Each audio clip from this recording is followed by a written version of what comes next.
The light on the set was artificially intense, an unforgiving spotlight that distinguished neither day from night, nor soul from product. Seraphina Nova, the 28-year-old celebrity, was at the center, wearing a gold dress encrusted with crystals that weighed, literally and symbolically, on her thin shoulders.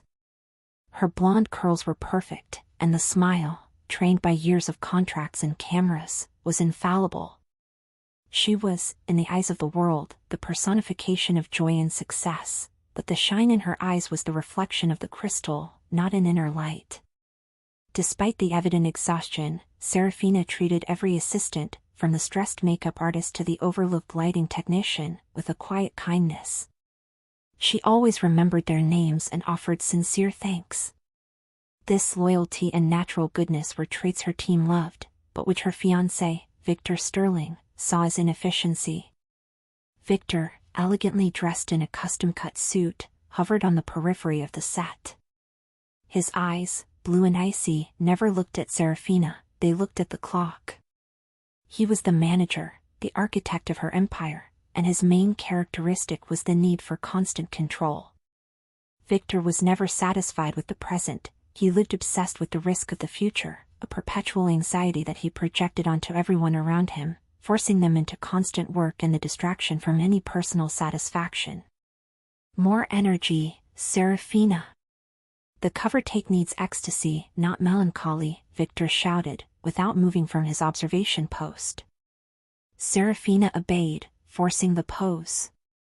In her mind, she wasn't thinking about contracts or sales, she was, as she did in every moment of silence, concentrating on a single fixed point of peace, the mental image of a vast ocean, without boats, without commitments.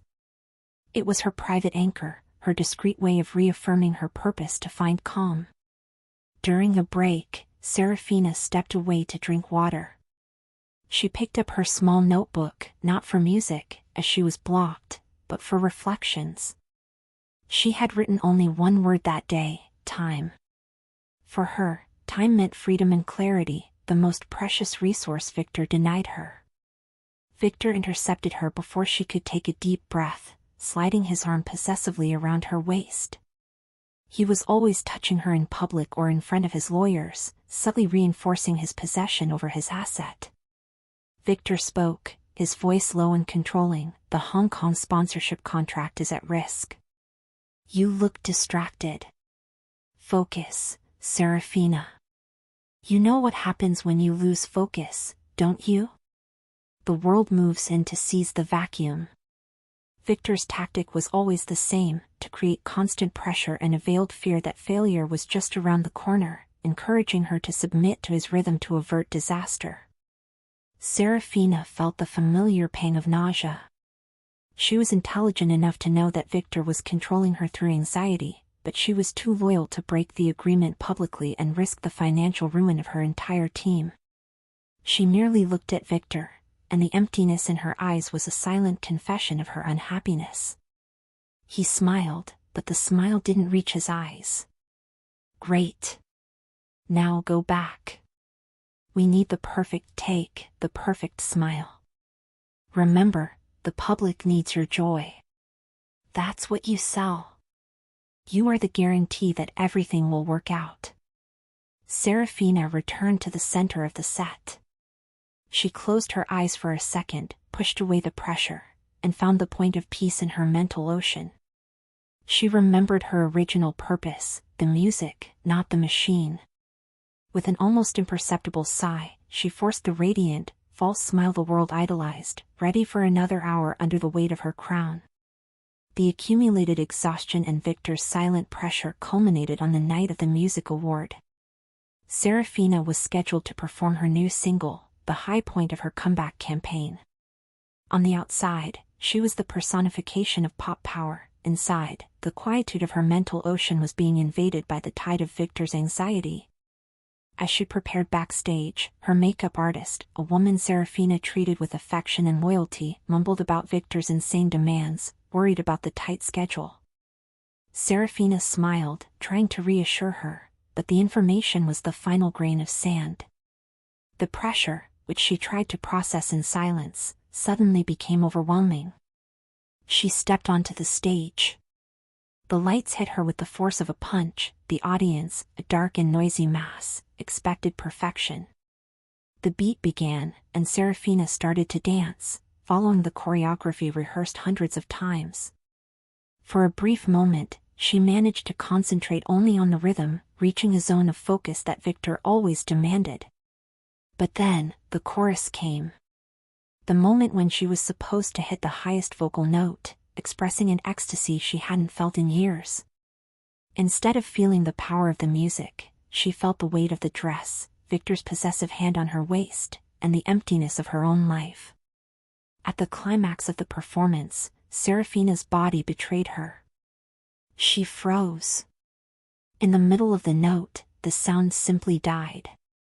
The microphone slipped from her fingers, hitting the stage floor with a dry, amplified thud. The silence that followed was deafening. The perfect makeup couldn't hide the truth. Her eyes widened, filled with silent terror. She put her hands on her chest, trying to take a deep breath, but her body wouldn't obey. It was a physical, absolute, and undeniable panic attack, broadcast live to millions. Victor was seen backstage, first with eyes wide in incomprehension, then shouting hysterical orders to his security team. He didn't run onto the stage to see if Seraphina was all right. He ran to the lawyers to begin damage control. His main concern was the contractual vacuum that the collapse would create, opening up space for competitors and losses. Security rushed onto the stage, and Seraphina was dragged out of the camera's view. In her mind, as chaos swirled, she saw no failure. She saw the materialization of her mental anchor. The machine stopped. The collapse, though humiliating, was the ultimate proof that the only way forward was liberation. Life, with the force of an earthquake, had given her the inciting incident that she, in her loyalty, never would have allowed herself to start. The media chaos that followed Seraphina's collapse on stage was a tsunami. Backstage, Victor Sterling's fury reached stratospheric levels, but he articulated the perfect narrative for the world, announcing the need for a healing retreat due to extenuating exhaustion and anxiety. 2 days after the incident, Seraphina was confined to Victor's penthouse, a space that seemed to have become smaller and colder. She was sitting on the edge of the bed, observing her thin, pale reflection in the mirror. The good person in her felt guilt, a familiar pain for having, involuntarily, harmed the team that depended on her contracts. Victor entered the room without hitting, with a harsh demeanor and carrying a leather briefcase. He did not ask about her well-being or if the trembling in her hands had diminished. "The machine stopped, Seraphina," he said, his voice low and cutting. "And when the machine stops, the vacuum is filled by uncertainty. The media is speculating about drugs, mental collapse. We need an immediate course correction to rescue the brand." He opened the briefcase and tossed a document onto the bed. It was an emergency contractual addendum. "Here is your sentence. You are being sent to the most isolated place I could find. A ranch/resort on the California coast. 0 cell signal, 0 press access. It's a place that has no interest in celebrities. This will keep your image out of danger for at least 4 weeks. The time needed for the news to die down." His tone was one of punishment, not care. Seraphina felt the weight of the embedded threat. The retreat was not a place of healing, but a prison of image, destined to reaffirm Victor's absolute control over her time and body. He approached the bed and his possessive gaze became a subtle attack on her determination. "I know what you are doing, Seraphina. Your little moments of escape. Your mental oceans. You are trying to drift away from the purpose we established, large-scale success. Success demands absolute focus, not digressions about peace. He paused dramatically, reinforcing the belief that any deviation from his plan would lead to ruin, a classic tactic to induce submission. Victor continued, in a threatening tone, "If you try contact with the outside world, if you leak a single photo, or if you don't follow the rigid schedule my security manager will impose there, I will be forced to terminate the contract with the record label." This means you lose creative control of all your music. They become their sole property. You will return to New York with nothing. Are you willing to sacrifice your entire career and our entire team for your peace? The attack was not physical, but a blow to the loyalty and goodness Seraphina held so dear. He forced her to choose between her personal freedom and the stability of the people who depended on her. Seraphina closed her eyes. The pain was immense, but deep down, her fixed point of certainty, the image of the sea, did not waver. She resignified the threat. The ranch was no longer a prison, it was the forced materialization of her visualization of escape, the only path to freedom that her loyalty would never allow her to take alone. She looked at Victor with a calm that surprised him. I will do whatever it takes to protect the team. I will go to the ranch. By accepting the sentence, Seraphina Nova did not surrender to Victor's attack. She accepted the battlefield that life had prepared for her. Seraphina's journey was a nearly 20-hour trip, marked by armored car swaps and chartered flights. The goal was to ensure total isolation. Seraphina spent the final hours of the trip focused on her mental anchor, the ocean, seeking to absorb the calm necessary for what was coming. The setting was dramatically different from anything she knew. The SUV stopped abruptly at the edge of a cliff, where a rustic resort merged with a horse ranch. The smell of sea salt mixed with the scent of hay and earth, a scent of real life that hit her hard. She stepped out of the car, swaying slightly under the hot California sun, dressed in jeans and a dark jacket, clothes that barely protected her from the heat. The loneliness of the place was palpable, but, strangely, comforting, as if the noisy world had finally been silenced. Two of Victor's security guards, rugged and silent men, accompanied her with the formality of prison guards. They led her down the gravel path toward the heart of the ranch, where stables and guest cabins were clustered. The dominant sound was not pop music, but the distant neighing of horses and the constant murmur of the Pacific Ocean below. Seraphina inhaled the fresh air, noticing the first striking difference, the total absence of pollution and the imposing presence of nature. Standing near a corral, working on shoeing a horse, was Caleb Vance. His concentration was so intense that he seemed part of the landscape. He was tanned, with disheveled dark hair and wore worn, but clean, work clothes. He exuded a certainty that came from honest work and connection with nature. Caleb wasn't rough, but he was unflappable, anchored in a purpose that needed no applause or cameras for validation. Victor's security guard, accustomed to giving orders, coughed loudly to get Caleb's attention. His reaction was slow, deliberate. He put down his tool, turned, and looked at Seraphina and her guards with a detached coldness. Caleb neither greeted her nor acknowledged her fame. His gaze lingered for a moment on Seraphina, assessing her not by the magazine cover, but by the fragility her clothing couldn't hide.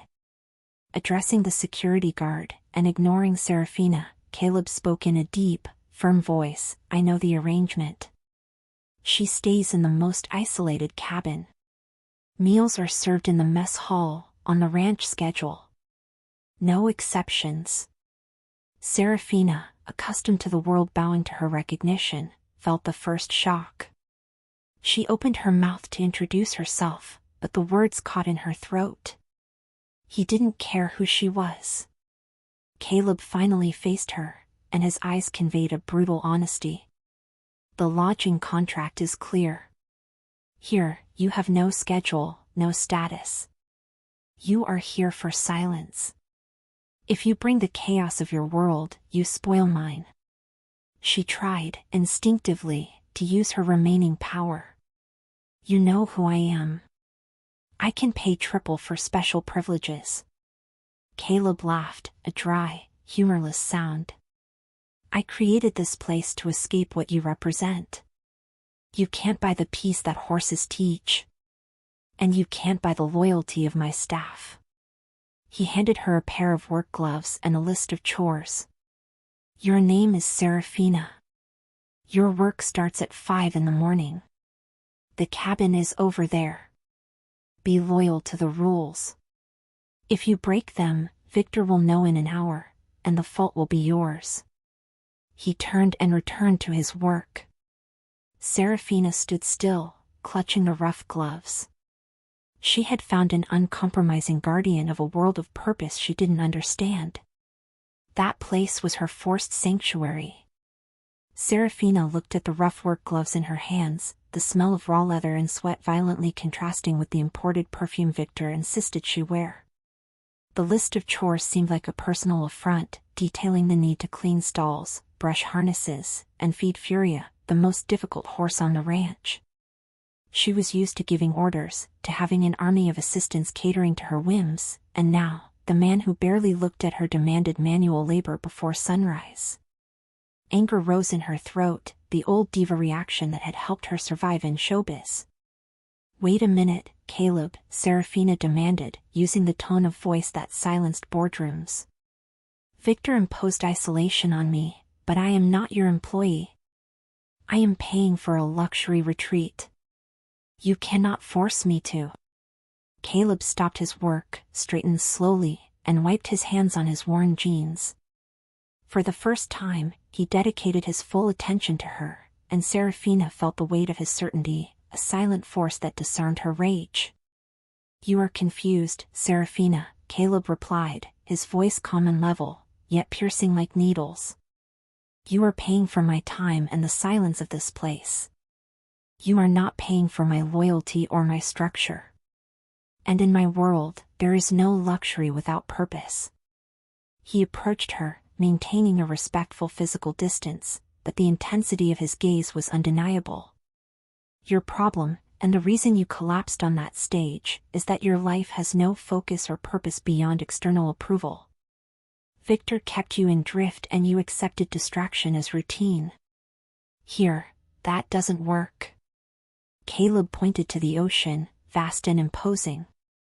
"The sea doesn't care about your contracts, and the horse doesn't know you're famous. They demand presence, honesty, and work." He took the list of chores from her hand and tore it in half.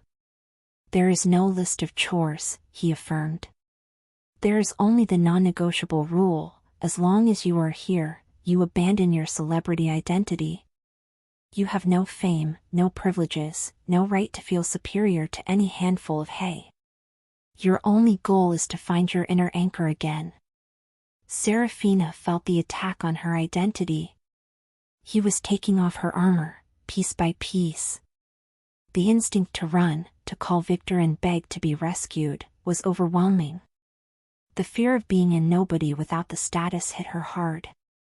But, beneath the fear, came the memory of the ocean in her mind, the fixed point of peace she had mentalized. She realized that Victor threatened her with the loss of contracts, but Caleb threatened her with the loss of the chance to be real. She took a deep breath, inhaling the smell of salt and hay, and accepted his demand. She needed this external structure to force internal change. "What if I lie to you?" Seraphina asked, defiant. "You don't lie to me, Seraphina. You lie to the horse that depends on your honesty. You lie to yourself and return to the anxiety you came from. And I will not allow you to spoil the loyalty and purpose that my team and I have built here," Caleb replied with finality.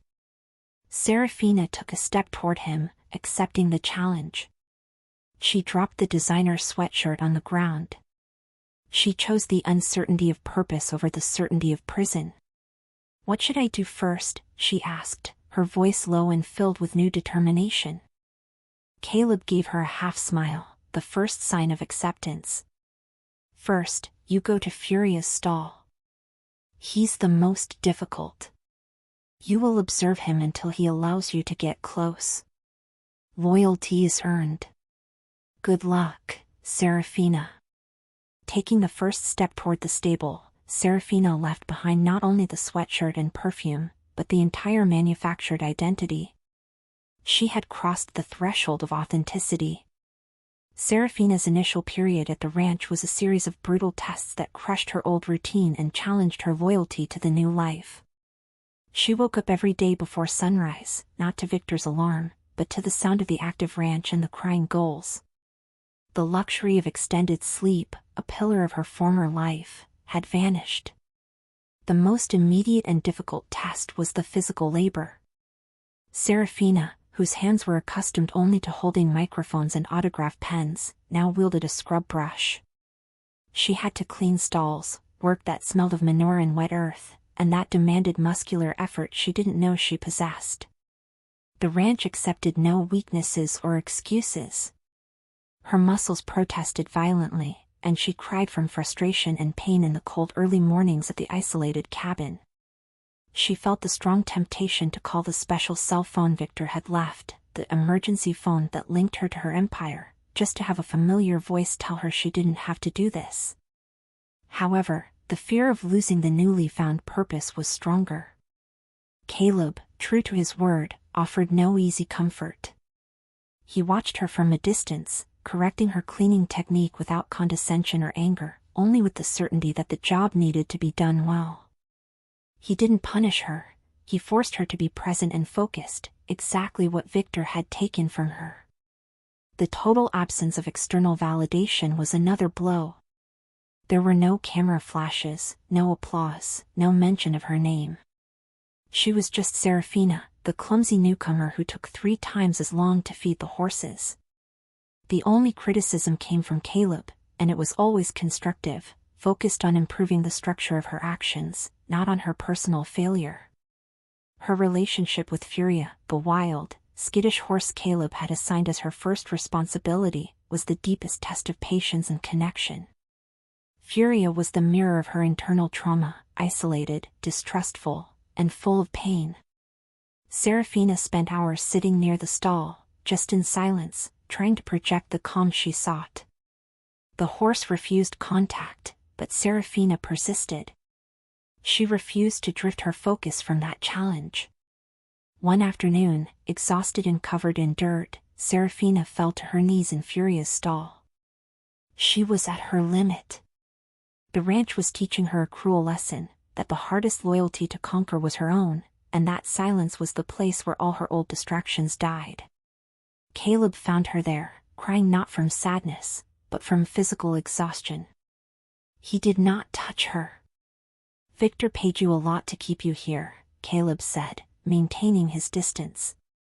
"But what you are finding is priceless. You are trying to pull yourself back into the chaos of your past by wanting to give up. Silence is where you find your certainty. You are here to re-signify what you think you are and find the truth in the work." Gasping for breath, Seraphina picked up the gloves and stood. She looked at the ocean, her mental anchor, which was now visible before her. She remembered her original purpose to find calm. She knew she needed to be loyal to that new path. She nodded at Caleb, grabbed the scrub brush, and returned to work. The test had been passed. The rhythm at the ranch, previously dictated by the urgency of the ranch and Seraphina's resistance, began to change, transforming into a harmonious cadence of work and learning. Seraphina had overcome the physical exhaustion, and her days were now defined by focus and presence. She had learned to manage the stalls and resort tasks, and her loyalty to the new life was undeniable, forging a discreet beauty that Caleb noticed. Her dedication focused on Furia, the untamable horse. Furia was a dark-coated thoroughbred, with a deep fear and a chronic injury to his front paw that prevented his healing. Everyone on the ranch had given up on the horse, seeing him as a lost cause, but Seraphina saw in him the frequency of imprisonment that she herself had felt. One afternoon, Seraphina found Caleb in the stable, visibly tense. He was trying, unsuccessfully, to apply medicine to Furia's paw, but the animal recoiled violently, fear and pain making him dangerously aggressive. The air was heavy with frustration. Caleb stepped away, running his hand over his face. "He doesn't trust me. He sees my intention to control," he admitted, something unusual for his typical certainty. Seraphina observed the horse. She knew that Caleb's aggressive approach, though full of care, was meeting resistance. She remembered her own most difficult recording sessions, where the pressure to succeed made her fail. Success came when she focused on calm.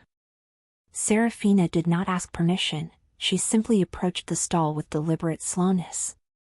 She brought no tools or medicines, only her presence. She sat on the ground, a safe distance away, and began to sing softly. It was none of her famous pop songs, it was a melody she had composed mentally over the past few days, a song about peace and resignification. Her singing did not have the amplified force of the stage, but the honesty of the melody, free from any intention of control, filled the stable. The rhythm was constant, slow, and secure. Furious stopped recoiling. His eyes, once wild, fixed on Seraphina. She sang for nearly 10 minutes, projecting the calm that came from her fixed point of certainty. When she finished, Furia took a hesitant step, lowering his head toward her. Seraphina, maintaining her focus, extended her hand. The horse finally allowed the touch. It was a moment of deep connection, where the animal's healing aligned with Seraphina's. Caleb watched everything, paralyzed. He did not see the pop star, he saw a healer, a woman capable of taming fear with her loyalty to stillness. He saw her truth, stripped of fame. Later, at sunset, as Seraphina cleaned harnesses, Caleb approached. "My family died in a car accident 10 years ago," Caleb confided, his voice low and hoarse. Seraphina stopped working, honoring the vulnerability with her attentive presence. "I created this ranch as my purpose, as a way to re-signify the loss. The work anchored me, gave me the certainty that life had value, but the grief made me hard. I tried to control the pain, just as I was trying to control Furia." Seraphina nodded. "Victor tried to control me with the fear of the future. You tried to control Furia with the fear of the present. Control is not love, it is anxiety." She, in turn, confessed her creative block, the pain of not being able to compose anything authentic since she was under Victor's dominance. Caleb looked at her, recognizing the parallel. The ranch was his sanctuary of grief, music was hers. The mutual vulnerability established the connection. He was her mentor in grounded living, she was his in soul healing. The pace of the story had changed, and the attraction between them was now undeniable. The established complicity around the corral, healing Furia with the stillness of the song, led Seraphina and Caleb into dangerous new emotional territory. The night the ranch celebrated Furia's improvement, a simple event, with a bonfire on the beach and rustic food, became the stage for the turning point of Seraphina's journey. The cold sand of the night contrasted with the warmth of the bonfire. Seraphina sat with Caleb, both looking at the vast ocean that had been her mental anchor for so long. There was no need for empty conversation, the shared purpose of the day was enough to keep them silent. Caleb got up and fetched an old, waterproof record player he kept for rare celebrations. He put on a simple song, an instrumental melody with the cadence of an old waltz. He held out his hand to Seraphina, an invitation that had nothing to do with flirting, but with presence and connection. Seraphina accepted. As they danced slowly on the soft sand, the sound of the ocean and the rhythm of the music mingled. Seraphina felt the stark difference between the forced choreography of the stage and the honesty of that moment. In Caleb's arms, she didn't have to fake joy, she was joyful. It was there, in the middle of the dance, that Seraphina made the conscious decision to break the last barrier linking her to Victor's control, the secret of her collapse. That disaster at the Grammys, it wasn't just exhaustion, Caleb, she whispered, her voice tense. I mentalized the sea for years to escape. But that night, my subconscious made a choice my loyalty to Victor would never allow. My body shut down because it was the only way to force the machine to stop. It was my cry to manifest the escape. She looked at Caleb, expecting fear or judgment. Caleb stopped dancing, but didn't let go of her. He held her with a gentle certainty, without surprise. I knew, he replied, his voice deep. I didn't see a panic attack on TV. I saw an act of self-defense. You forced an incident to find your anchor. You chose the uncertainty of real life over the certainty of prison. In that instant, Seraphina felt he wasn't just confirming her pain, but validating her wholeness. The last barrier of her soul crumbled. She nestled into his chest, and the crying that came was not of sadness, but of total liberation. It was a cry of resignification. The disaster was now her greatest victory. Caleb kissed her. The kiss wasn't urgent, it was grounding. It was the choice of vulnerability made by both, Caleb abandoning his self-controlled grief, Seraphina abandoning her fear of being loved for who she truly was. It was the point of no return, where Seraphina's purpose, peace, and Caleb's purpose, healing, merged. They had crossed the limit of professional partnership to soul partnership. The peace and newly discovered certainty after the dance on the sand were beautiful, but fragile. The real world, represented by Victor's frequency of control, was about to violently collide with Caleb's sanctuary. The attack came on a sunny morning, as Seraphina was teaching Caleb to use softer gloves to handle Furia. The tranquility was shattered by the sound of tires screeching on the entrance gravel and the rude shouting of Caleb's security guards about an invasion. Victor Sterling was there. He stepped out of a long black limousine, accompanied not only by his lawyer but also by a small group of disguised paparazzi, hidden behind the bushes. He was furious, but the anger was coldly calculated to destabilize Seraphina. He found Seraphina in the courtyard, dressed in simple ranch clothes, her face tanned and radiating a genuine joy he had never been able to extract from her on set. She was anchored and present, the exact opposite of what he needed to regain control. "The retreat is over, Seraphina," Victor declared, holding out a thick document with a golden cover. "I managed to shorten the deadline for your rehabilitation. Sign this, and we'll be back on the jet in an hour." The document was not an addendum, it was the final contract from the record label, an offer of $50 million for her next album and a world tour. It was the promise of financial certainty that would secure her stability for the rest of her life. It was the greatest temptation. Seraphina refused the paper with her hand. "I'm not going anywhere, Victor. My purpose is no longer aligned with yours." Her calm enraged Victor. He dropped the smile and launched the cruelest attack, aiming directly at Seraphina's loyalty and goodness. "Don't be naive. You think this horse-smelling rancher is your savior? I know what's happening here. You're drifting from focus because of a cheap attraction." Victor turned to Caleb, who stood silent and imposing, allowing Seraphina to conduct the conversation. "He's with you out of self-interest, Seraphina. Do you remember that resort he was desperate to build on the beach? The one that needs investors? I was ready to finance his expansion, for a controlling stake, of course. He saw you, the vulnerable star, and re-signified the opportunity as a shortcut." Victor revealed intimate details about Caleb's ranch finances, planting the doubt that his authenticity was just a facade for financial scarcity. The attack was devastating because it mingled with a thread of truth: Caleb did need the resort. Seraphina felt the blow. The trust in Caleb, the foundation of her new life, was instantly shaken. Caleb's face was impassive, but his eyes showed deep pain from the violation of his sanctuary. Victor, seeing the hesitation, delivered the final blow, returning to the tactic of fear. "You lost focus. Either you come back with me for the certainty of $50 million, or I initiate a lawsuit against his ranch for violating the non-contact clause of your rehabilitation contract. I destroy him and his little farm toy, and you lose everything. Your choice." The ranch, her haven of peace, instantly transformed into a battlefield. Seraphina was torn between loyalty to Caleb, who was now under threat, and loyalty to her own team, the temptation of the $50 million. The weight of the decision was unbearable.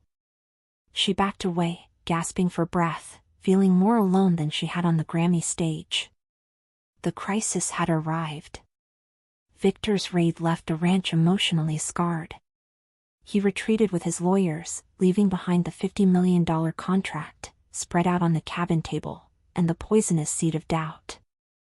Seraphina was in shock. Victor's threat was real and brutal. He was willing to destroy the only place and the only person who had taught her to live in peace. The attack was no longer about her, but about Caleb's destruction, and this hurt her loyalty more than any personal threat. She moved away from Caleb, seeking isolation on the vast beach. The moon was full, and the ocean, her old anchor, seemed immense and indifferent to her suffering. In one hand, she held the $1 million contract, in the other, a handful of ranch sand. The emotional climax was a silent battle.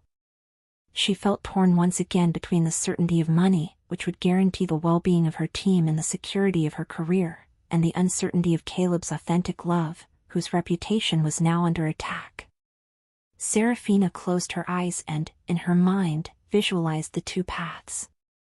In the first, she saw Victor, the luxury, and the stages. The material abundance was endless, but the stage was empty. She was smiling, but the smile was static and soulless. The frequency was one of control, fear, and gilded loneliness. In the second, she saw Caleb, the smell of hay, the honesty of work. She saw herself tending to Furia and laughing openly. The future was one of financial uncertainty, but the peace was real and the love was visible. The frequency was one of purpose and unshakable joy. The torment was no longer about what she wanted, but about what she was capable of sacrificing. If she returned to Victor, she would be forgiving herself for betraying Caleb and the truth she had found, but she would be betraying her soul. If she stayed, she would forgive the past, but condemn Caleb to legal ruin. She sought out Caleb. He was in the stable, calmly applying a dressing to Furia, acting from his fixed point of certainty, even under threat. He did not try to convince her, he merely gave her space for her decision. "Is it true that you need investment for the resort?" Seraphina asked, her voice barely audible. Caleb stopped, looked at her with the same honesty the horse demanded. "Yes. It is my purpose to expand the healing this place offers. But I would never use you, Seraphina. It is not part of my loyalty or my structure." Caleb's truth was a balm, but it didn't solve Victor's threat. Seraphina returned to the cabin. She picked up the $50 million contract, feeling the weight of the glossy paper. The emotional climax came with an act of resignification. She did not tear up the contract, she folded it carefully, acknowledging the temptation and the need it represented for her world, but choosing what was priceless. With the contract in one hand and the emergency cell phone in the other, she looked at the ocean. She knew she needed to make a choice that was loyal to her new self, a choice that made her present and worthy of the peace Caleb had taught her. The time for hiding was over. Seraphina stood before Caleb's workbench, the $50 million contract still folded in her hand, but her decision had been made in the solitude of the beach. It wasn't an easy choice, but it was the only one loyal to her newly discovered purpose. She felt that to move forward, she needed to destroy the most dangerous anchor linking her to Victor's control, the emergency phone, the physical symbol of her submission. The custom, encrypted device lay on the desk, gleaming with the record label's emblem. Victor had left it as a constant invitation for her to yield to fear and greed. Seraphina took the paper contract and placed it on the desk, next to the cell phone. She looked at the phone's dark screen, remembering countless hours spent responding to Victor's demands, feeling the weight of anxiety with every notification. That device represented the distraction and drift of years. She turned to Caleb, who stood in the doorway, observing her in silence. He did not move, maintaining the certainty that the decision was hers, a demonstration of unshakable respect for her autonomy. Seraphina smiled, a small smile, yet full of tranquil joy and purpose. She picked up the emergency cell phone. "This device," she said, her voice clear, "is the direct line to my former prison. It is the gateway to the frequency of scarcity that almost destroyed me. It ties me to fear and submission." She took a step toward one of the large rocks that served as an ornament in the ranch courtyard, just below the cabin porch. Caleb followed her with his gaze, but remained on the threshold, honoring her moment. With a strength that surprised herself, Seraphina hurled the phone against the rock. The impact was violent. The sound of plastic and glass shattering reverberated through the ranch, breaking the morning silence. The device disintegrated into small, inoperable pieces, scattering microchips across the gravel. That sound was her final manifesto. The act was not one of uncontrolled rage, but of absolute intention. By destroying the cell phone, she was breaking the last physical link to Victor's empire and affirming her loyalty to her new structure of peace. She turned to Caleb, feeling an immediate lightness in her chest. The act was a complete resignification of her crisis. The $50 million contract is still there, untouched, she told him, pointing to the desk. But communication with Victor Sterling and my past has been cut forever. My faith is here, with you and with Furia. Caleb finally moved, walking toward her. He picked up the paper contract from the desk, looked at the golden emblem, and with the same certainty with which he would shoe a horse, slowly tore it in half. This is our turning point, Caleb affirmed, watching the pieces of the contract fall. We chose the uncertainty of purpose over the certainty of profit. And that is non-negotiable. Seraphina and Caleb embraced, the gesture sealing the soul partnership. The act not only concluded Act 2 of the story, but ensured Seraphina's victory over drift and fear. The destruction of the contract and the phone was Seraphina's declaration of war on Victor. He wasted no time retaliating, launching a final attack designed to destroy not only Seraphina but the structure of purpose Caleb had built. The attack did not come through a simple email. It manifested as a legal and media storm converging on the ranch.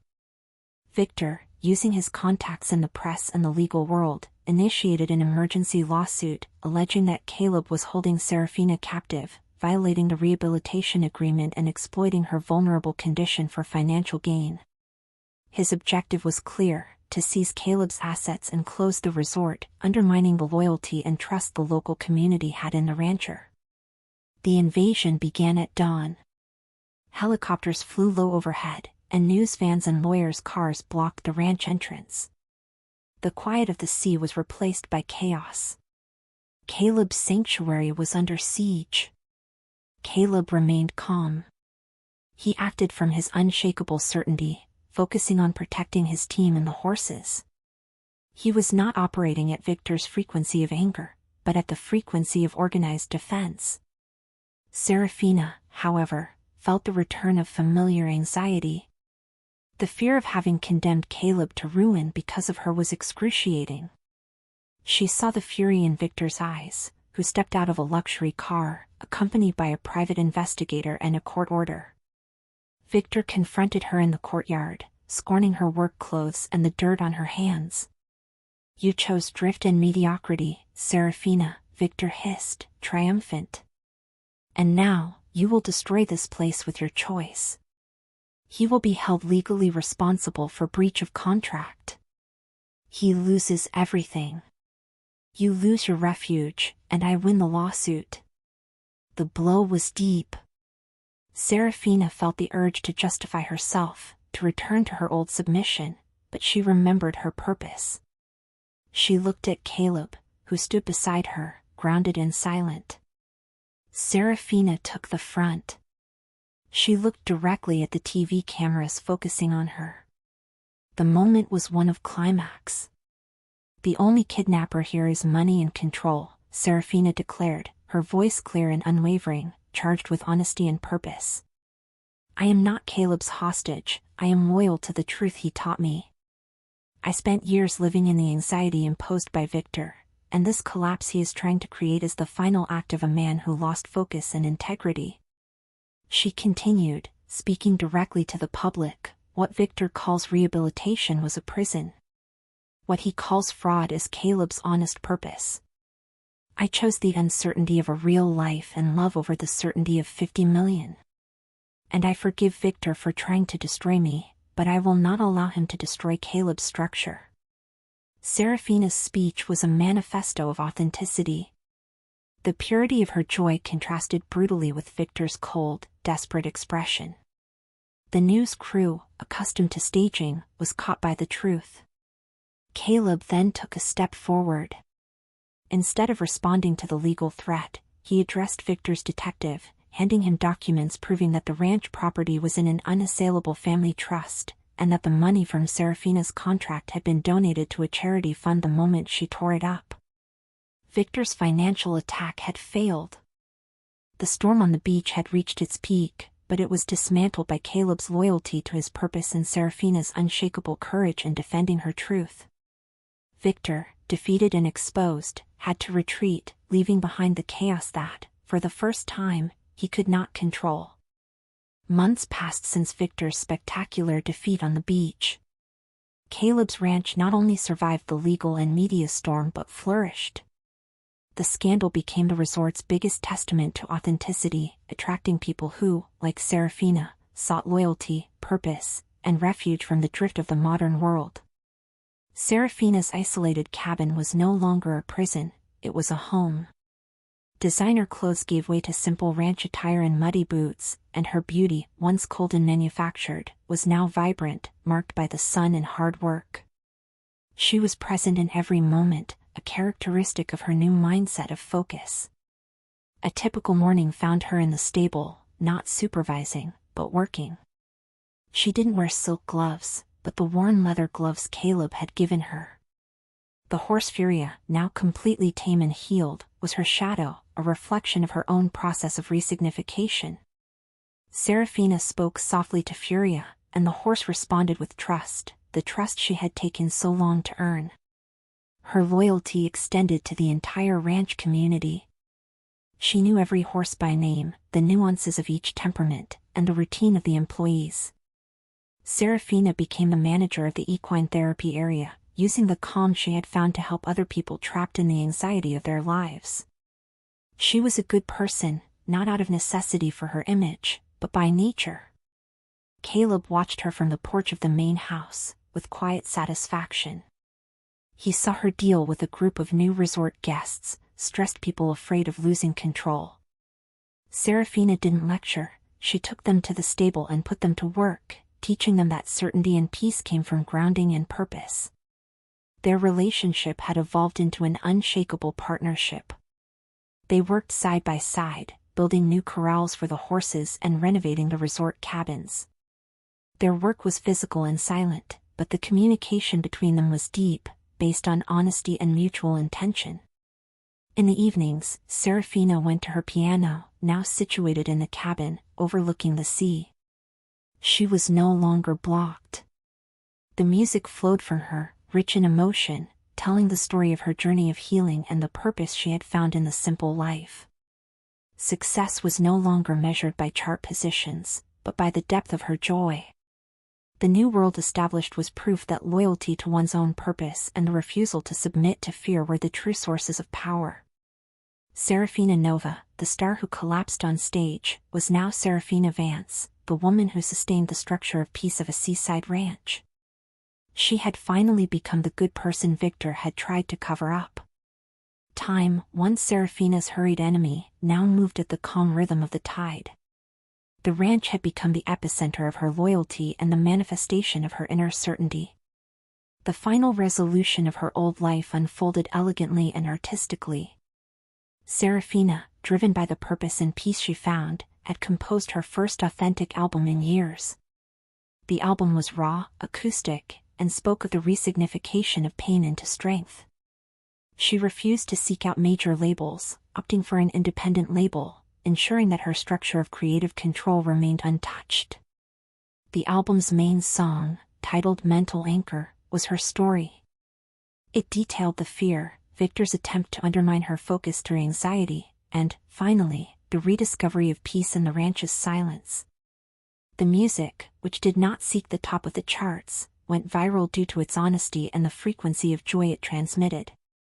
The public, tired of superficiality, recognized the good person and the truth behind the melody. The denouement of Seraphina's professional arc occurred on a memorable evening on the ranch beach. It was not a Grammy stage, but a simple wooden platform lit by lanterns, surrounded by ranch staff, guests, and local community members who had defended Caleb during the crisis. Seraphina stepped onto the stage barefoot, wearing a simple cotton dress. Beside her, Caleb sat, grounded and present, watching her with silent loyalty. There were no shouts or camera flashes, only the warm expectation of people who knew her real story. She sang Mental Anchor. Seraphina's voice was richer and more powerful than ever, no longer forced into ecstasy, but full of purpose and gratitude. As she sang, her eyes met Caleb's, and she saw in them the confirmation that true success was the certainty of that simple, grounded love. After the encore, Caleb stood and embraced her. The audience, instead of applauding, stood in silence, a demonstration of deep respect and connection. The denouement was not just about the music, it was about the life Seraphina had chosen. She and Caleb announced that they were officially expanding the resort, not with major investors, but with the help and loyalty of the community, investing in equine therapy programs for troubled youth. Seraphina's loyalty to her original team was also resolved. She used her resources to ensure they received financial support to restructure away from Victor's toxicity. Seraphina's life was complete. She was a good person, loyal, intelligent, and her purpose of finding peace in music had been fulfilled, manifesting a new world in partnership with the man who taught her to embrace uncertainty and truth. The night had deepened after the intimate concert. The firelight dimmed, and Seraphina and Caleb walked alone along the beach, holding hands, feeling the cold sand between their toes. There were no crowds anymore, just the vast and comforting sound of the ocean, the same ocean Seraphina had mentalized in her moments of greatest captivity. They stopped at the highest point of an isolated dune. The peace that enveloped them was as dense and real as the mist beginning to rise from the sea. Seraphina felt the unshakable certainty of Caleb's love, a love that had been tested by Victor's anxiety and life's uncertainty. Caleb turned to her. Instead of a ring, he took a small, polished silver medallion from his jacket pocket, simple and unadorned, engraved with a single image, a horse running free toward the sea. "Victor tried to buy you with money and contracts," Caleb began, his voice soft but firm, reflecting the purpose of his life. "But what we have cannot be bought or sold. It is not a transaction, it is an alliance of loyalty." He opened the medallion. Inside, he had engraved the first musical chord of the song Mental Anchor, the chord that represented the moment Seraphina had chosen truth over drift. "This is our final contract," Caleb declared. "It is a promise that needs no lawyers or witnesses. I love you, Seraphina. Not for the celebrity, but for the good person who chose to re-signify her pain into purpose. You taught me that love also requires vulnerability, not just structure and focus." He placed the medallion around her neck. Seraphina felt the cold metal against her skin and the depth of that gesture. She had forgiven the past and was ready to seal the future. She looked into his eyes, seeking confirmation that he would always be anchored to her. "I accept the final contract, Caleb Vance," Seraphina replied, her voice choked with emotion and joy. "I love you because you are my anchor and my amplifier. You gave me the loyalty and the structure to manifest my truth." She then gave him her own gift, a gift that linked his life to hers forever. "I want the resort and the ranch to be ours. I want to use the abundance I earned to ensure that this sanctuary of peace is unshakable. I want to merge my musical purpose with your purpose of healing. I choose the uncertainty of life with you, every day." Caleb smiled, and the smile was the brightest Seraphina had ever seen. "It was the reward for faith. That is more than I could have mentalized," he whispered. They kissed, the kiss sealing the pact of their soul partnership. The kiss was the final proof that Seraphina had traded the certainty of scarcity for an unshakable alliance based on loyalty and authentic love.